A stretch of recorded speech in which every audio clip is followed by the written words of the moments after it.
वेदं सुरूपं तथा वा कलत्रं यशश्चारुचित्र धनं मेरुतुल्यम् मनश्चेन लग्नं गुरोरङ्घ्रिफन्ने ततः किं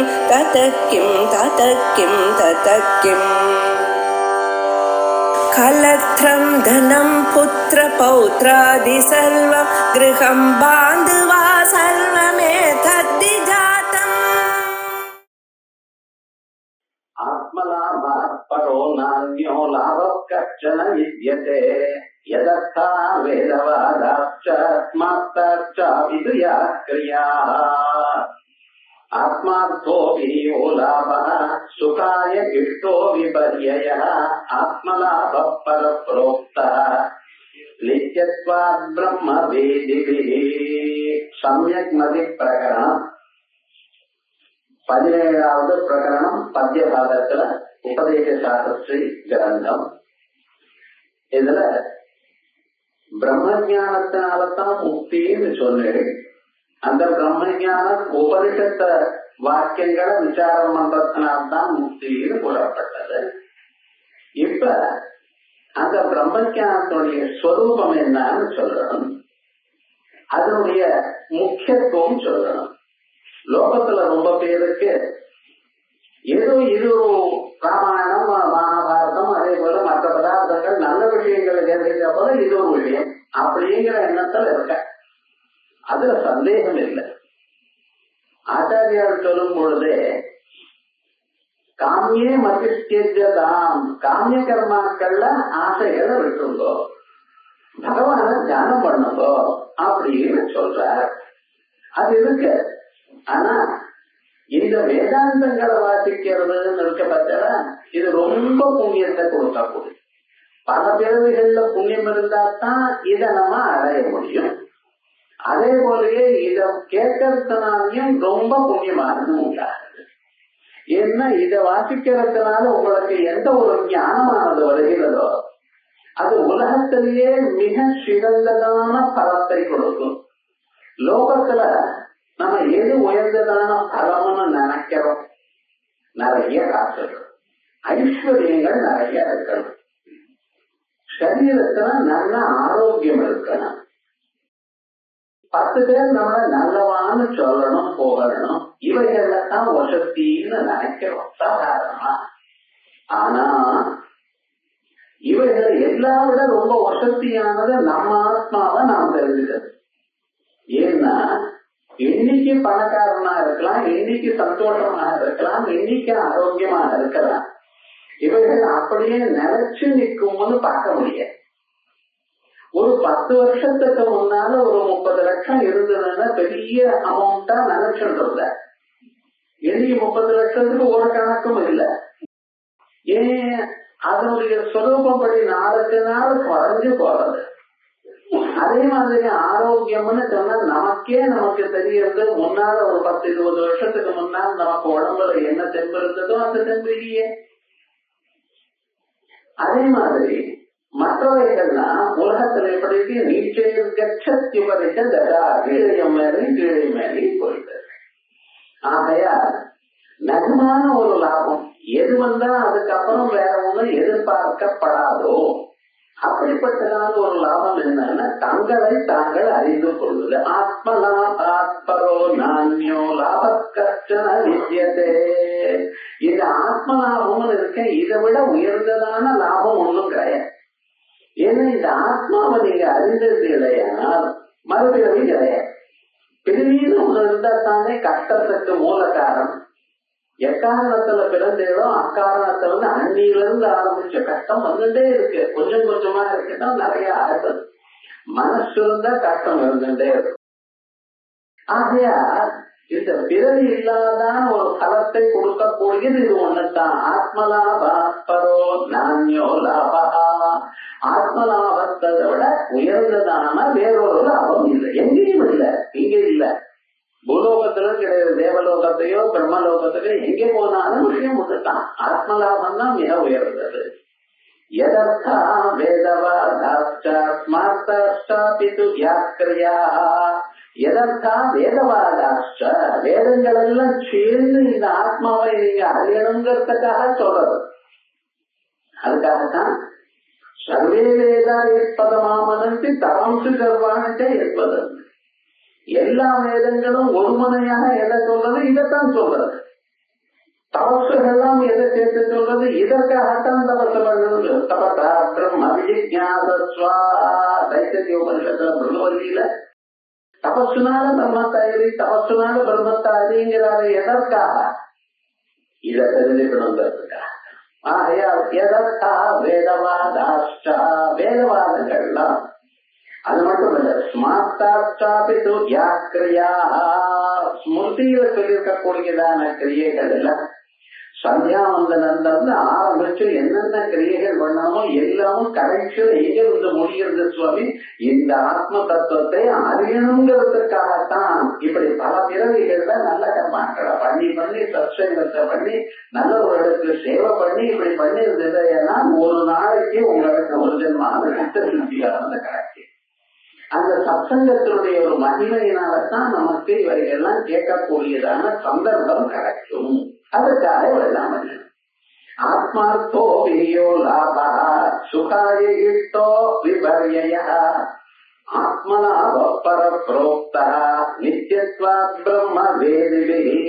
அதோட இல்லாமல் நாம் எதை இஷ்டப்படுறோமோ லோகத்துல நிறைய பதார்த்தங்கள் நமக்கு இது வேணும் அது வேணும், நல்ல உருவம் வேணும், நல்லது சாப்பிடணும், நல்ல ஆடைகளை தரிக்கணும், இப்படின்னு ஒரு பதார்த்தங்கள் மனுஷருக்கு ஆசை இல்லாத போனாலும் இஷ்டம் இருக்கு. இஷ்டம்னு சொன்னா அது வேணும்னு சொல்லல, இருந்தா அதை போட்டுட்டா ஒரு சந்தோஷம், அது இருந்தா நமக்கு சந்தோஷம். இப்படி ஒரு நியாயமா இஷ்டம்னு சொன்னா இச்சா விஷயம்னா இஷ்டம். ஆனா அது கிடைச்சதுமேனா அது ஒரு சந்தோஷம் நமக்கு. அப்படி அந்த இஷ்டம் எதுக்கு தெரியுமா? அது நமக்கு சுகத்தை கொடுக்க. நல்ல ஆடை தெரிஞ்சு 4 பேர் ரொம்ப நல்லா இருக்கு எங்க வாங்கினேன்னு சொன்னா அது ஒரு சந்தோஷம். நல்ல உங்களுக்கு பிடித்ததான பதார்த்தத்தை வாய போட்டுட்டேன்னா அது உங்களுக்கு சந்தோஷமா இருக்கு. அப்படி லோகத்துல எதை நம்ம வேணும்னு நினைக்கிறோமோ அதெல்லாம் என்னன்னா நமக்கு அந்த சுகத்தை கொடுக்கறதுனால நாம் அதை வேணும்னு நினைக்கிறோம். நாம் அதை ஏன் அனுபவிக்கிறோம்? அதனால நமக்கு ஒரு சுகமானது வருது. அந்த சுகமானது வரல, துன்பம் வருதுன்னு அதை விட்டுறோமோ இல்லையா? அதே மாதிரி நமக்கு நிஜமாக சுகரூபமா இருக்கிறதுன்னா ஆத்மா தான். ஆத்மா தோபி ஓ லாபா, ஆத்மாவுக்காக எந்த லாபம் இருக்கோ அது சுகாய இஷ்டா, சுகத்துக்காகத்தான் அது நாடுகிறோம். விபரியா அதே போல துன்பமா இருந்தா விட்டுறோம். ஆத்மலாப பரப்ரோக்தா, ஆனா ஆத்மலாபம் தான் ரொம்ப வசதின்னு என்னங்க நித்யத்வா பிரம்ம நித்யத்வா. மற்ற லாபங்கள்லாம் இருக்கு பார்த்தா அது அனித்தியமா இருக்கு. காசு பார்த்துட்டே இருக்கும், எவ்வளவு இருந்தாலும் அது போயிட்டே தான் இருக்கு, அனித்தியமா இருக்கு. எது வாங்கினாலும் அனித்தியமா இருக்கு. நல்ல வீடு வாங்கினேன், அதனால அது மாதிரி இருக்கு, அதுக்கப்புறம் வேற வேணுங்கிற. முதல்ல வாங்கின வீடு அது போடுறதுங்கிற ஒரு 10 வருஷத்துக்குள்ள எவ்வளவு குப்பை உங்க அதுல சேர்ந்து இருக்குன்னா அது ரொம்ப ரொம்ப கிட்டவா இருக்குது, இன்னும் வேணுங்கிற. நிச்சயமான ஒரு சுகத்தை, பர்மனண்டான ஒரு ஆனந்தத்தை கொடுக்கறது உலகத்துல ஒண்ணும் இல்லை ஒரு ஆத்மாவை தவிர.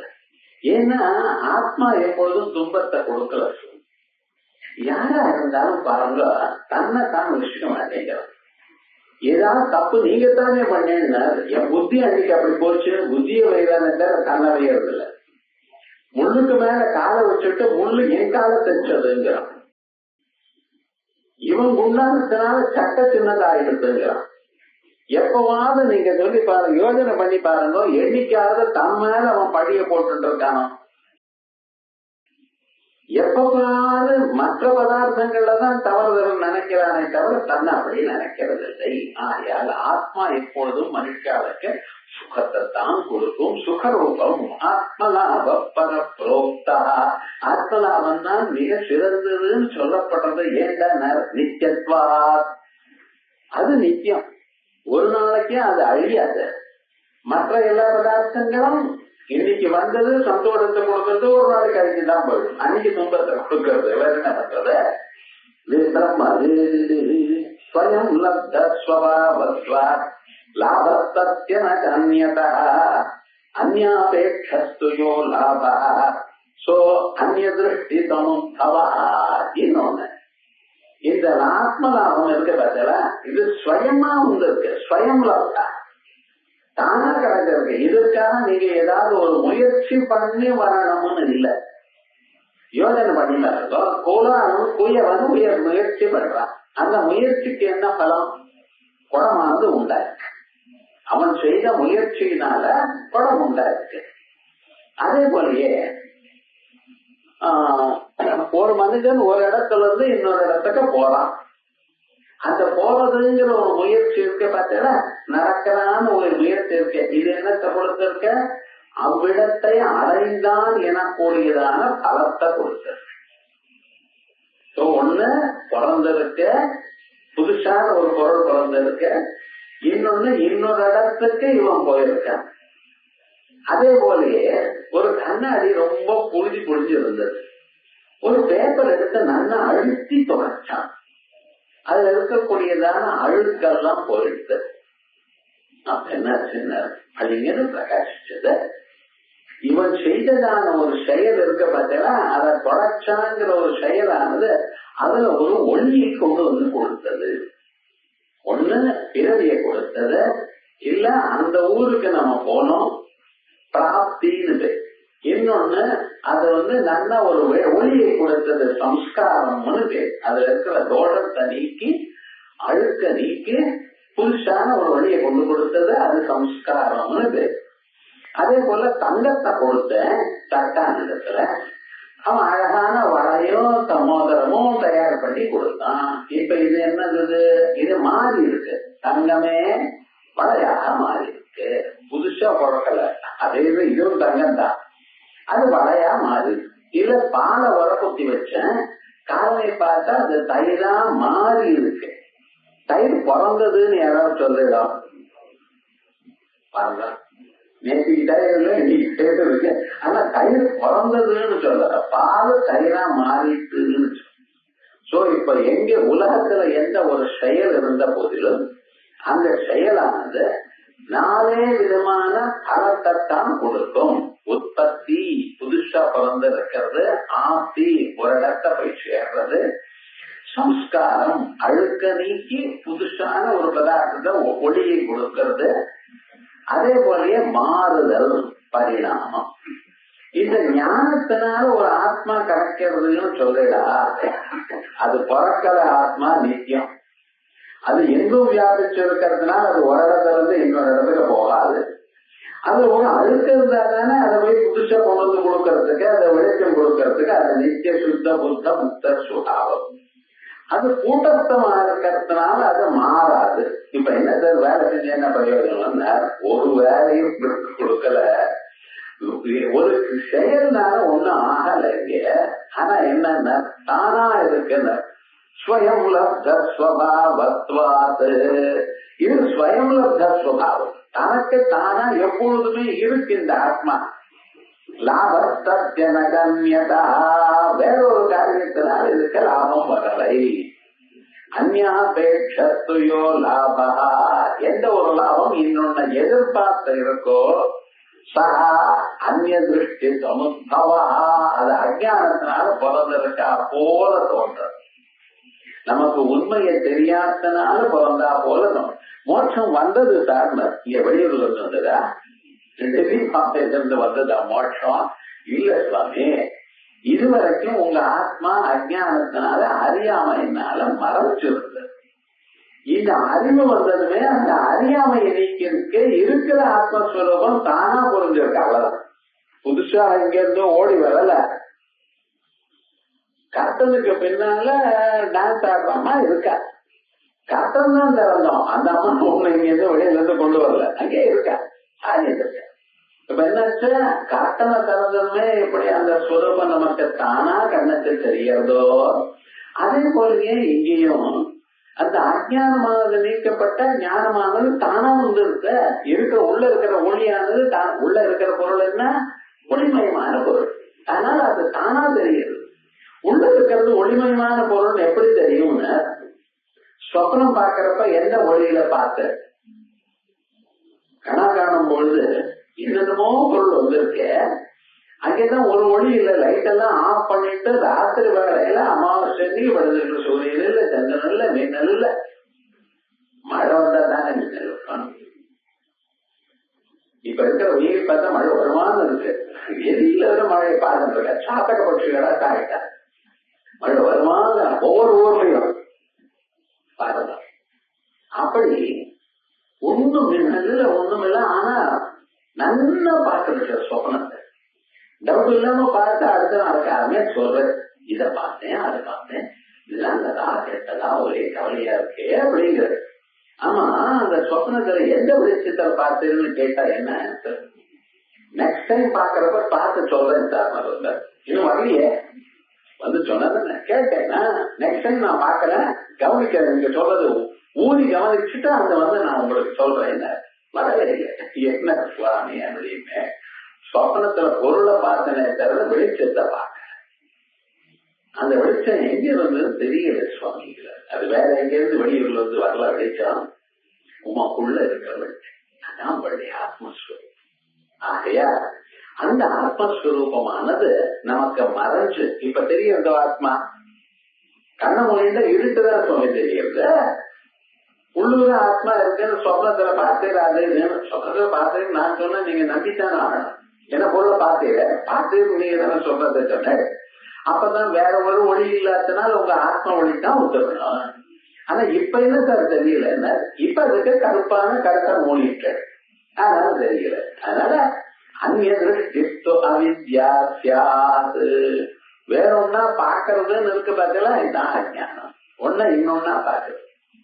உள்ள நாடகம் நடக்கிறதுன்னா அதை பார்க்காம இந்த கற்பனையே பார்த்துன்றது. ஏன் சுவாமி இல்லை அதை மறைக்கிறது. அதே மாதிரி தான் இந்த ஸ்வரூபமும் மறைக்கப்பட்டிருக்கு, அதனால பார்க்கல. வாங்கிய திருஷ்டி வித்யாது தன்னாசோ மோட்சே உச்சத்தை.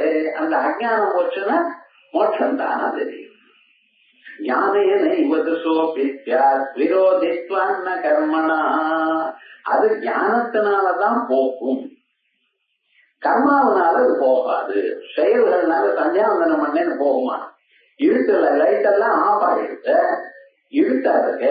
பிராணாயாமம் பண்ணதோ லைட் இருந்தது எல்லாரும் தெரியுமா? குதிச்சா தெரியுமா? சாப்பிட்டா தெரியுமா?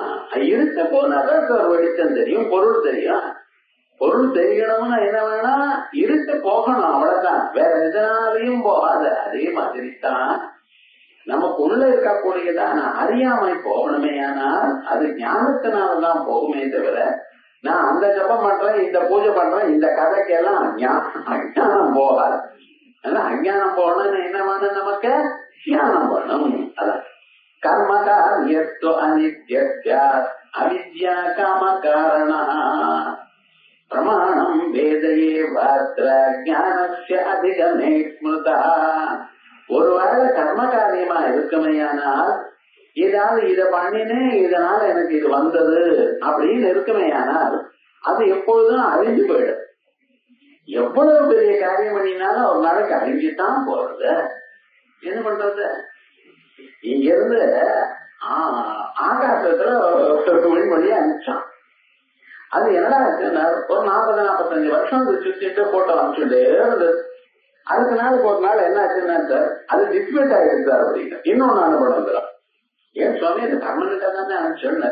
பர்மனன்ட்னு என்ன அர்த்தம்? சில நாளைக்குன்னு அர்த்தம். அப்படியே சாஸ்வதமாக பிரளய பரியந்தம் இருக்குன்னு அர்த்தமா, இல்ல பிரளயத்திலையும் அது இருக்குன்னு அர்த்தமா? இல்லையேனோ. அப்ப விவகாரம் என்ன? நீங்க எவ்வளவு கஷ்டப்பட்டு அத்தனை பேர் சேர்ந்து கஷ்டப்பட்டு பண்ணினாலும் ஒரு நாளைக்கு அதை அழிஞ்சுதான் போகுது. 75 மாடி பில்டிங் எல்லாம் கட்டுறாங்க. ஒரு நாளைக்கு என்ன ஆச்சுன்னு அதை இடிச்சு தள்ள போற கஷ்டப்பட்டு என்ன சுவாமின்னு.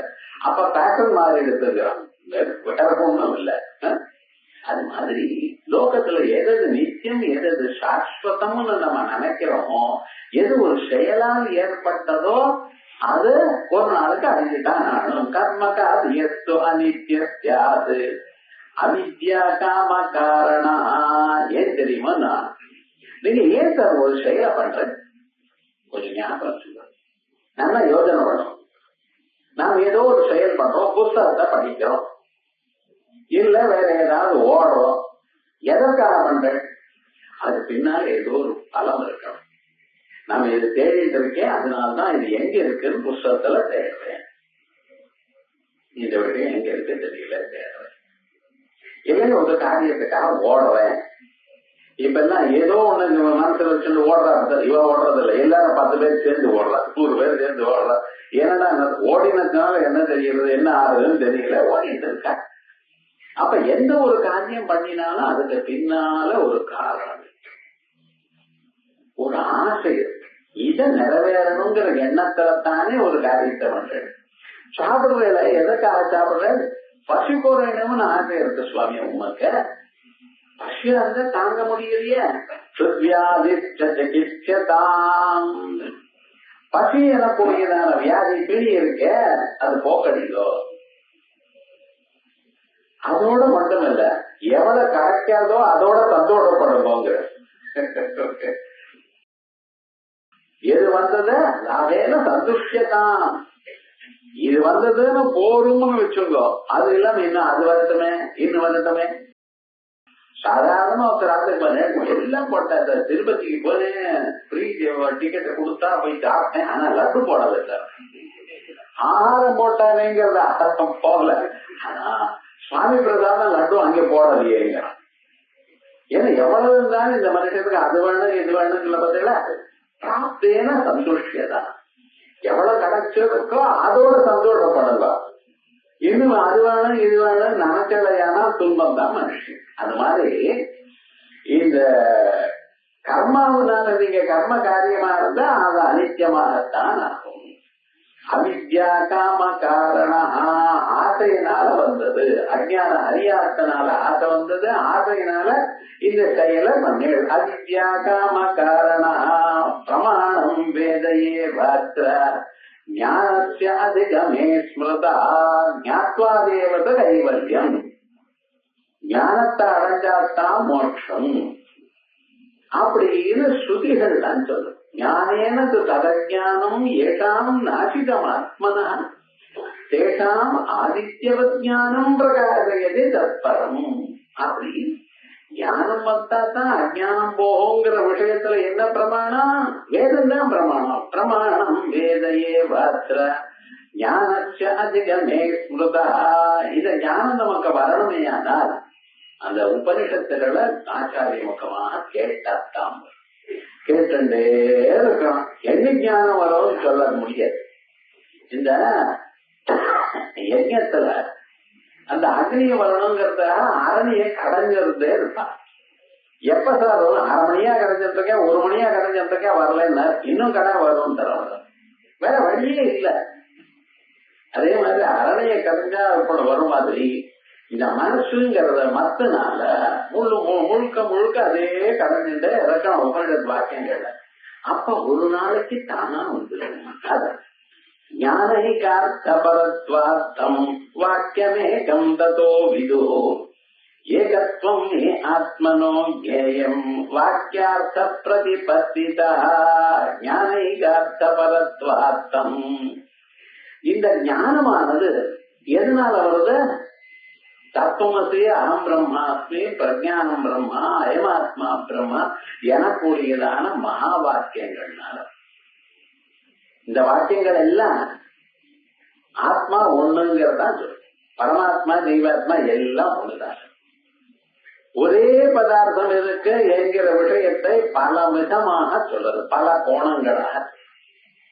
ஆகையால் இது உபனிஷத்துகள் எல்லாம் ஒரே வாக்கியமாகத்தான் இருக்கு. ஞானைகார்த்த பரத்வாது, எல்லாமும் அந்த ஞானத்தை உங்களுக்கு வரவழைக்கணும், ஆத்ம தத்துவ ஞானத்தை உங்களுக்கு கொடுக்கணும் எனக்கூடியதான ஒரே அபிப்பிராயத்துல தான் இருக்கு. ஒரு முனைய யுனானிமஸா இருக்குன்னு சொல்றது பார்த்தா, வேற வேற விதமாக சொன்னாலும் ஏதோ விதமாக உங்களுக்கு அந்த ஆத்மா அறிவை கொடுக்கணும். அது கொடுத்தாச்சுன்னா அதுக்கப்புறம் என்ன, வேற ஒண்ணும் தேவையில்லை. அது எப்படி கொடுக்கணும் என்பதையான அம்சத்துல பல விதமான வேலை. அதனால ஞானைகார்த்தபரத்வார்த்தம் வாக்கியமேகம் ததோ விது. ஆகையால் உபனிஷத்துல ஒரு முனையாக சொல்றது ஏகத்துவம் ஹி ஆத்மனோ ஞேயம் வாக்கியார்த்த பிரதிபத்திதா. இந்த ஆத்மான்னு நம்ம என்ன சொல்றோமோ இது ஒண்ணுதான். ஒவ்வொருத்தருக்கும் நீங்க, நானு, அவன், அவள் அப்படின்னு சொல்லிட்டு இருக்கேன் பார்த்தல. இவெல்லாம் தனித்தனியாக காணப்பட்டாலும் இருக்கக்கூடியதான தத்துவம் ஒண்ணுதான். இதான் நம்ம தெரிஞ்சுக்க வேண்டும். எல்லோரிடத்திலையும் எங்கும் இருக்கிறது ஒரே ஆத்மா தான். அமெரிக்காவுக்கு போனாலும், இங்கிலாந்துக்கு போனாலும், மதுரைக்கு போனாலும், இல்ல வேற எங்கேயாவது போனாலும் இருக்கிற ஆகாசம் ஒண்ணுதான். மேல ஆகாசம் மாறுமா? கீழே பூமி வேணும்னா சிலது வெளுப்பா இருக்கும், சிலது செவப்பா இருக்கும். ரெட் சாயில் அப்படிங்கும், சிலது பிளாக் சாயில்ங்கும். அது மாறலாமே தவிர ஆகாசம் எங்கேயும் ஒரே மாதிரி தானே இருக்க. அதே மாதிரிதான் ஆத்மாவும் எல்லோரிடத்திலும் எங்கும் ஒரே ஆத்மா. எஸ்மின் சர்வாணி பூதானி ஆத்மைவா பூத்விஜானதா. என் நிலையில எல்லாமே ஆத்மாவாக எடுத்தோ தத்ர கோமோக சோகா ஏகத்துவம் அனுபஸ்யதா. அந்நிலையில சோகம் ஏது, மோகம் ஏது, இந்த மனசுல கவலை ஏது, ஒன்னை இன்னொன்னு நினைக்கிறது ஏது, எங்கும் ஆத்மா தான் இருக்கு எனக்கூடியதான அறிவு அபரோட்சமாக நடக்க வேண்டும். அதான் சொல்ற ஏகத்துவம் மே ஆத்மனோ ஞேயம். எப்படி வரும்? வாக்கியார்த்த பிரதிபத்திதா. இதை அறிந்து கொள்றதுக்கு உங்களுக்கு வாக்கியார்த்தம் வரணும். வாக்கியார்த்தம்னா என்ன? வாக்கியார்த்தம் நான் சொன்னதான மகா வாக்கியங்களுடைய அர்த்தமானது புரியணும். அகம் பிரம்மாஸ்மி தத்துவமசி இப்படிப்பட்டதான மகா வாக்கியார்த்தங்கள் புரியணும். இந்த மகா வாக்கியங்கள்ல தத்து துவம்னு 2 பதம் இருக்கு சார். எப்பவுமே 2 பதம் இருந்தா 2 பொருள் தானே அர்த்தம்.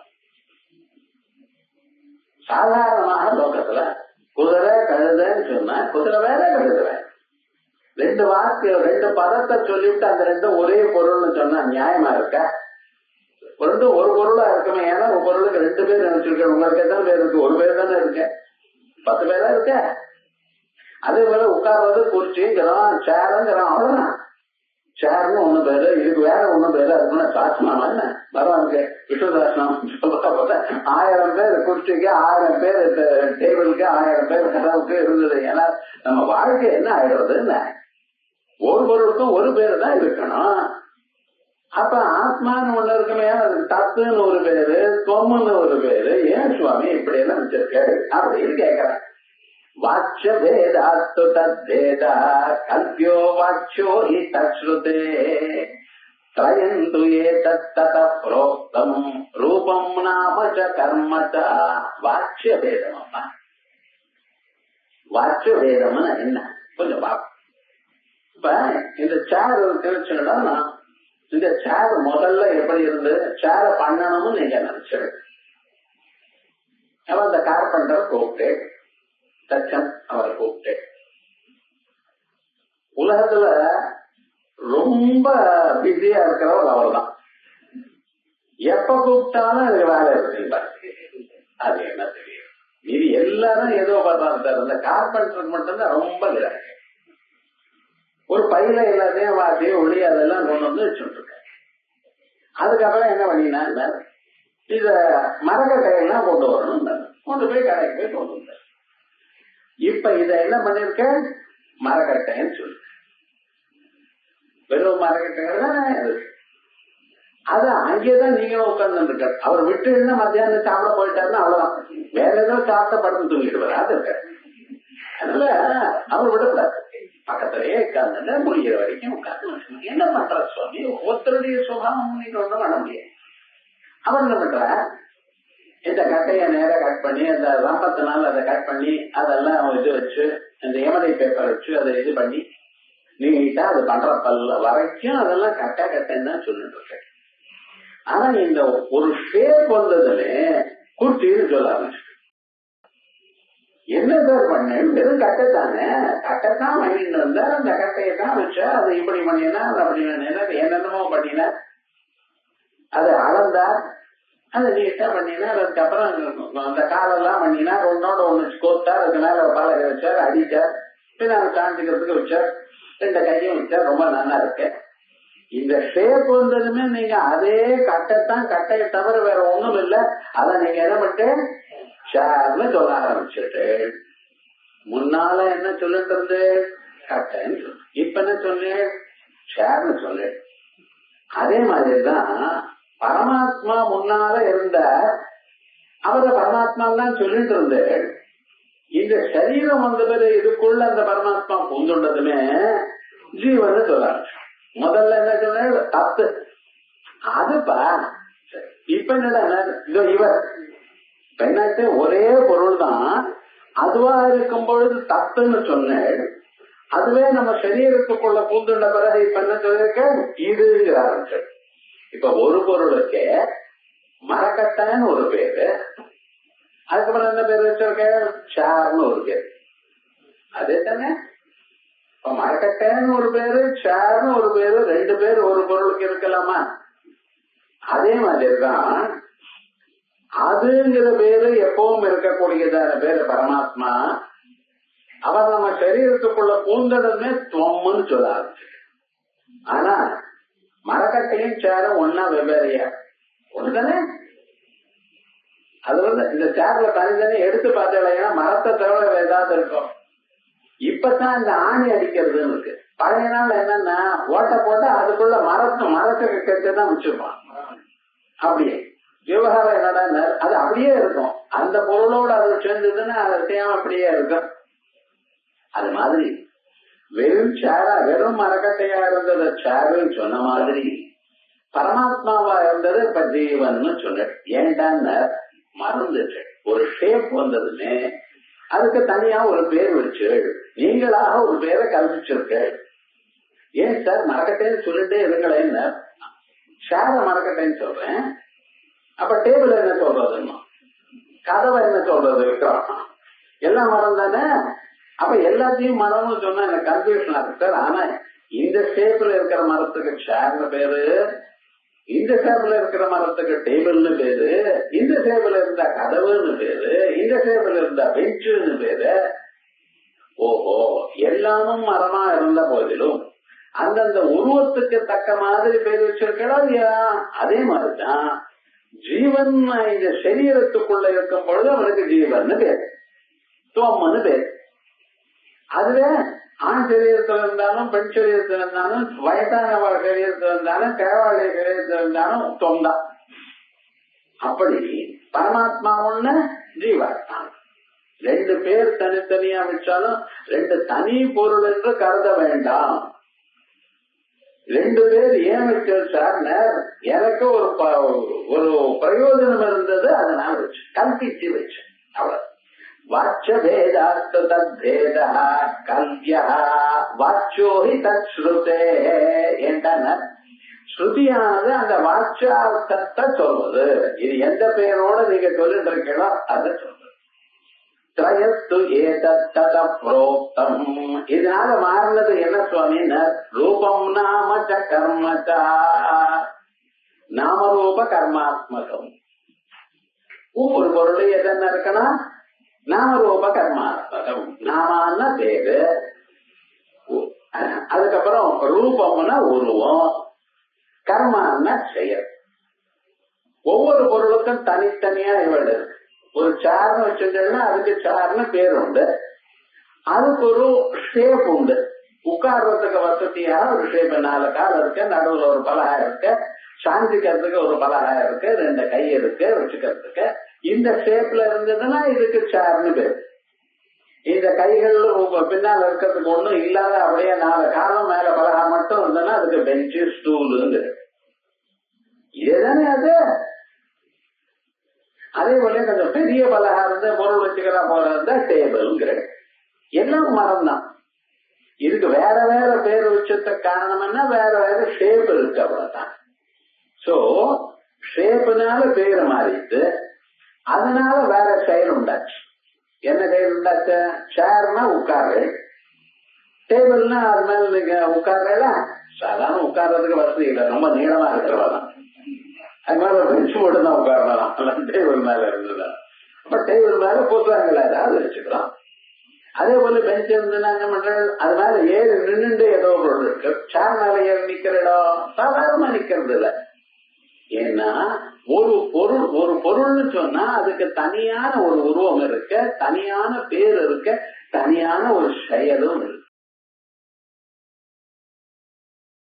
அதனால தனித்தனியாக காணப்படுகிறதே தவிர மூலப்பொருளை பார்த்தீங்களேயானால் பொருள் ஒண்ணுதான், எல்லாம் மரக்கட்டைதான். தந்தினி தாரு விகாரிய திருட்டே தாரு திரோபவதி.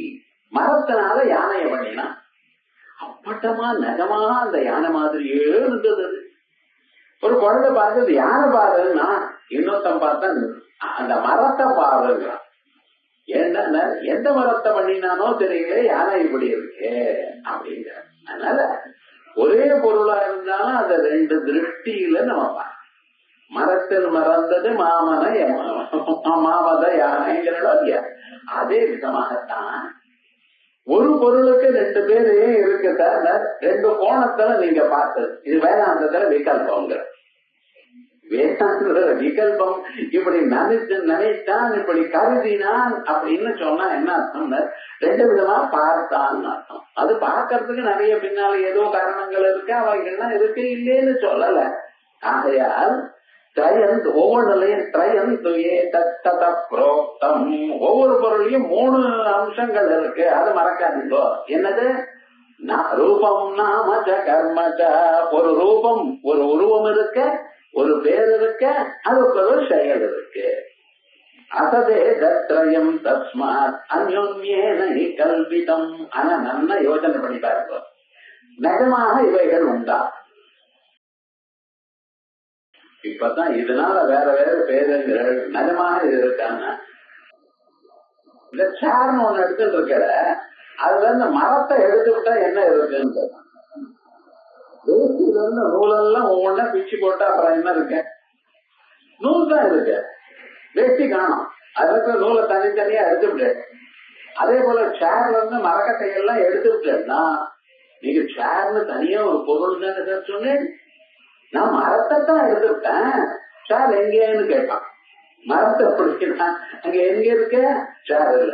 சேர்னு ஒண்ணு நீங்க சொன்னில, அது மரத்தை தவிர வேற இல்லை. அது மரமா இருந்தது, ஏன்னால் அதை மரம் தானே சொல்லியிருப்பேன்.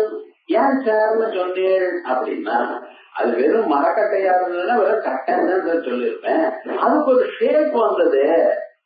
சோ ஷேப்னால பேர் வந்தது, ஒரு உருவம் இருந்ததுனால அதுக்கு ஒரு தனி பேரை வச்சு, தனி பேரை வச்ச பிறகு அந்த உருவத்தோட இருக்கும்போது அதுக்கு தனி ஒரு செயலை வேற எழுதணும். இந்த மூணு என்னன்னா மரக்கட்டை தவிர வேற ஒண்ணும் இல்லை. எல்லாமும் பார்த்தீங்கன்னா மூலப்பொருள் என்ன இருக்கோ அதை தவிர வேற ஒண்ணும் இல்லை.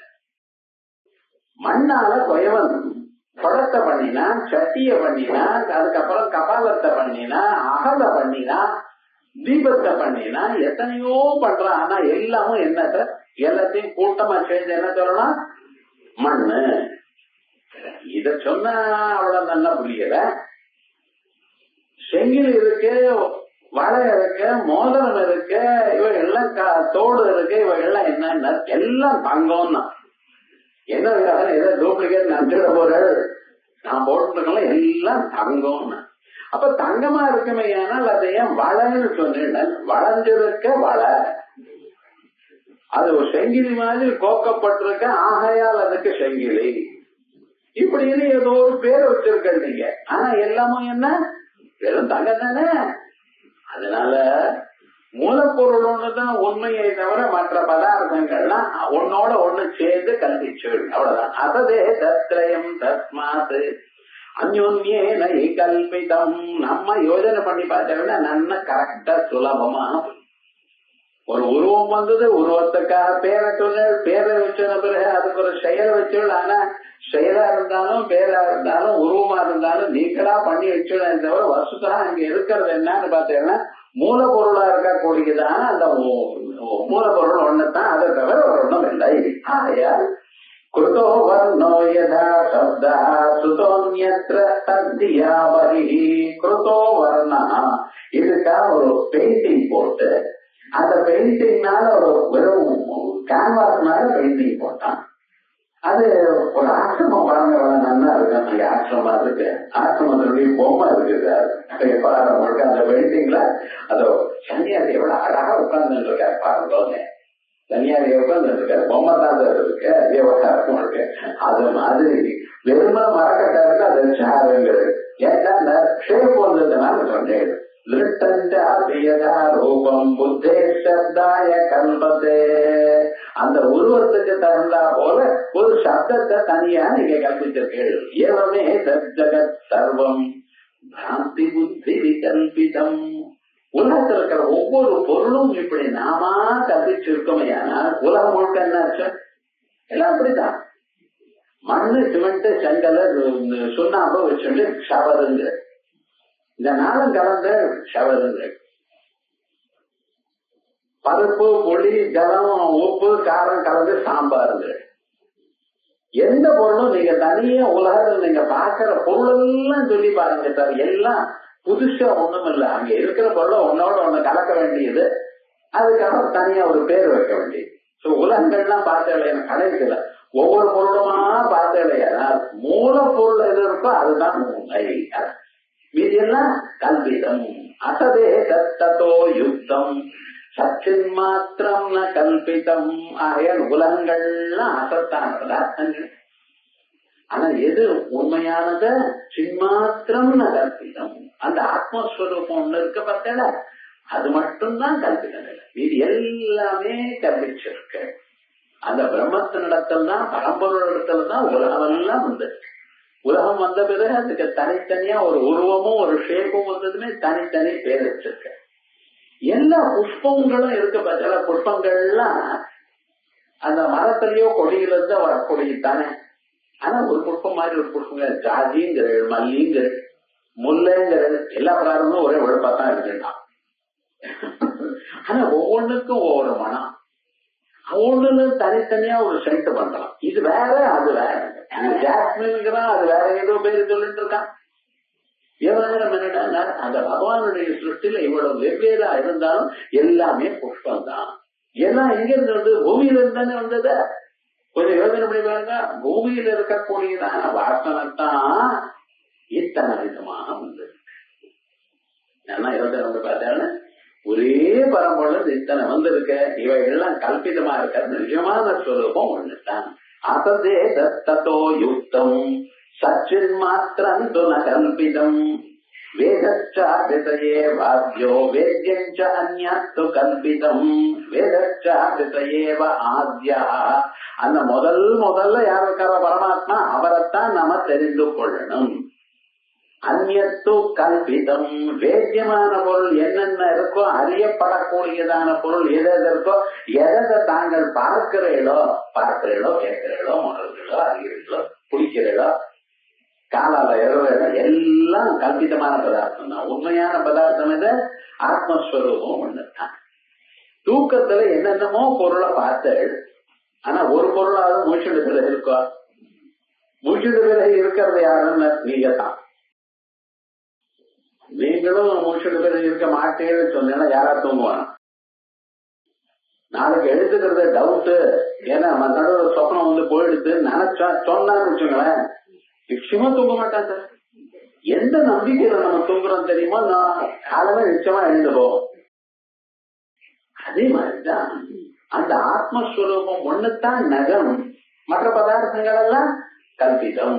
அதே மாதிரிதான் அந்த பரமாத்மா ஒருவர் தான் உண்மை, மீதி எல்லாம் அந்த பரமாத்மாவில இருந்து வந்ததான பொருள் கல்பிதமான பதார்த்தங்கள். ஏனவே சித்தவே தஸ்யாத் ஸ்வப்னே சர்வம் து மாயையா. ஏன வேத்தி, எதனால் அவன் அறிந்து கொள்கிறானோ அவன் தான் அந்த ஆத்மஸ்வரூபம். ஸ்வப்னே சர்வம் து மாயையா கல்பிதம். எல்லா மாயினால் கற்பிக்கப்பட்டது. அதே மாதிரியே பாருங்க, எதனால பார்க்கிறதோ அதுக்கு கண்ணுன்னு, எதனால கேட்கிறீங்களோ அதுக்கு காதுன்னு. ஏனவே ஏன பஸ்திதோ, எதனால பார்க்கிறீங்களோ அது கண், எதனால கேட்கிறீங்களோ அது காது. என்ன சின்ன பையனுக்கு 2ஆம் கிளாஸ் பையனுக்கு சொல்ற மாதிரி சொல்லி தர அந்த விஷயம்லாம் நமக்கு தெரிஞ்சதுதான். ஆனா இதுக்கு ஏன் கண்ணுன்னு பேர் வந்தது? பஷ்யதீதி சக்ஷுஹு, சுருணோதீதி ஸ்ரோத்ரம். சம்ஸ்கிருதத்துல ஒவ்வொன்றுக்கு பேர் வச்சோம்னா பார்க்கிறவன், கேட்கிறவன். பார்க்கிறவன் என்ன சொல்றான்? பார்ப்பான் அப்படிங்கிற அர்த்தம். பார்க்கிறவன் அதனாலதான். அதே போல கேட்கிறவன் அதனால கேட்கிறவன். அப்படி கேட்கறதுனால கேட்கிறது காது. அதுக்கு தனித்தனியா அந்தந்த பேர் வச்சு இருக்க. சில பாஷைகள்ல அப்படி உண்டு. யார் படிக்கிறாரோ அவருக்கு ரீடர்னு பேர். பழைய நாள் அந்த போஸ்ட் ஆபீஸ்க்கு முழுக்க ஒருத்தர் லெட்டர் எழுதுறதுக்கு ரொம்ப பேருக்கு எழுதுறது தெரியாது. அவர் என்ன லெட்டர் எழுதுவார். அதனால அவருக்கு என்ன ரைட்டர்னு பேர். அதுக்கப்புறம் கோர்ட்ல எல்லாம் சில பேர் எல்லாம் இந்த பத்திரம் எல்லாம் எழுதுறதுக்கு ஒருத்தர். அவர் எழுது பிரம்மராஜ மாதிரி அதை எழுதுவார் சார். செங்கில் எழுத்து பேர்ல ஆரம்பிச்சார். முதல்ல பேஜ்ல ஃபர்ஸ்ட்ல ஆரம்பிச்சாருன்னா கடைசி வரைக்கும் பேனா எடுக்க மாட்டேன். அது அந்த வக்கீலுக்கு தெரியும், படிக்க தெரியும், ஜட்ஜுக்கு தெரியும். நமக்கெல்லாம் ஒண்ணுமே தெரியாது. ஆனா அது மாதிரிதான் எழுதணும்பா. அந்த காலத்துல அப்படி எழுது. இப்பதான் கம்ப்யூட்டர் வந்துட்டு வேணும் டைப் அடிச்சுட்டு இருக்க பழைய நாள். அதனால ரைட்டர், ரீடர், ரைட்டர். அவர் எந்த செயல் பண்றாலோ அதுக்கு தகுந்த போல பேர் வச்சிருக்கா. அதே மாதிரிதான் உங்களுக்கு ஏன முச்சதே ஏன ஸ்வப்னகதோ பக்தி ஸ்வவாக்கு. ஸ்வப்னத்துல என்னன்னா பார்த்தேன்னு காலம் எழுதி சொல்றது பார்த்தா எது சொல்றதோ அதுக்கு வாக்குன்னு பேர். கிராணம் ததைவதா. அதே மாதிரி ரசன ஸ்பர்ஷனே தெய்வ மனச அந்நிய ததேந்திரியம். அதே போல மனசும் அதே மாதிரி ஒரு இந்திரியம். இந்த புலங்கள்னா நமக்கு உதவுறதுக்காக வந்த பதார்த்தமே தவிர ஒன்றும் இல்லை. கல்பிய உபாதிரே வை தத்தின்னம் ஞானம் அநேகதா. இதனால வரக்கூடியதான அறிவெல்லாம் இருக்கு பார்த்தா வெவ்வேறையா இருக்கு. எப்படி ஒரு மரக்கட்டைய சேர் ஷேப்ல பண்ணினா அது சேர் என்றும், டேபிள் மாதிரி பண்ணினா டேபிள் என்றும் பேர் வச்சிருக்கோ, அதுக்கு தனித்தனி செயல் இருக்கோ. அதே போல வரக்கூடியதான அறிவானது கண் வழியா வந்தா அது ஒரு அறிவு, காது வழியா வந்தா அது ஒரு அறிவு. நீங்க பார்த்து இல்ல சார் நான் பார்க்கல, ஆனா கேள்விப்பட்டேன். கேள்விப்பட்ட அறிவு வேறு, பார்த்த அறிவு வேறு. இது ரொம்ப நல்லா இருக்கும்னு அந்த குருவாயூர்ல போய் பார்ப்பாரு சாப்பிட்டு அடேவா ரொம்ப நல்லா இருக்கும். இன்னைக்குதான் வாங்கி சாப்பிட்டேன். சோ விவகாரம் என்ன, இத்தனை நாள நன்னா இருக்குன்னு பார்த்தா போய் சாப்பிட்டது அற்புதம் அப்படிங்கிற ஒரே பொருளையே இந்த அறிவு வேறு அந்த அறிவு. ஏன்டா ஆதி வேதாத்யதா வேதா மணேரே கத்திய ஜாயதே. அந்த ஸ்லோகத்துக்காக ஆதி வேதாத்தன் எழுதினார். உபாதி வேதாத்தன் இருக்கலாம். உபாங்கிறது எழுது ஸ்லோகத்துல ஓட்டாவே இருக்கு. ஆதி வேதாத்தன் உபாதி வேதா. எப்படின்னா மணேரே கத்திய ஜாயதே. ஒரு மணித்தான் இருக்கு. அந்த மணி மேல வெவ்வேறு கலரான லைட் விழுந்தா அது எப்படி தனித்தனியா ஒலிக்கிறதோ, சிவப்பாகவும் வெளுப்பாகவும் மஞ்சளாகவும் வெறும் வயிற்று மணிதான் போட்டிருக்கா. ஆனா அது மேல கலர் கலர் லைட் விழுந்தா எப்படி வெவ்வேறு கலர் தோன்றதோ, அதே விதமாக ஒரே ஞானமா கண் வழியா இருந்தா ஒரு மாதிரி, காது வழியா இருந்தா ஒரு மாதிரி, மூக்கு வழியா இருந்தா ஒரு மாதிரி. ஆகையால் ஞானங்களுக்குள்ள வித்தியாசம் இல்லை. வசுதா தனித்தனியாக தோன்றதே தவிர. டான்ஸ் ஆடும் பொழுது அந்த டான்ஸ் ஆடுற அம்மா வெள்ளை புடவை தான் கட்டிட்டு இருக்கா. இவர் இங்க இருந்து கலரை போடுறாரு பாருங்க, அந்த பொருள்ல தனித்தனி கலரா இருக்க மாதிரி காணப்படுறது. நம்மளாவே முழுக்க அப்படியே மஞ்சளாகவும் முழுக்க பச்சையாகவும் இருக்கா போல தெரியுது. பின்னால் வந்து வரக்கூடியதான லைட்டு சுவாமியினர். அதே மாதிரி அறிவு ஒன்னா இருந்த போதிலும் எந்த உபாதியினால வந்தோ அது மாதிரி மனேவே கத்ததா ஜாயதே. அதே மாதிரிதான் சில அறிவு முழிச்சுண்டா ஒரு அறிவு, தூங்கினா ஒரு அறிவு, சொப்னம் வந்தா ஒரு அறிவு. இப்படி அறிவுகள் மனுஷனுக்கு வெவ்வேறையா இருக்கே தவிர இருக்கிற தத்துவம் ஒன்று, ஒரே பதார்த்தம் தான் ஆத்மஸ்வரூபம். இதை நாம் அறியணும். இந்த அறிவால் நம்ம கிட்ட இருந்த போதிலும் அதை தவிர அந்த அறிவால் மற்றவர்களை அறியணுமே தவிர அதை நம்ம அறியலை. அதை அறியணும்னு மேல போய் சொல்ல போற. இதை அடுத்த கிளாஸ்ல பார்ப்போம்.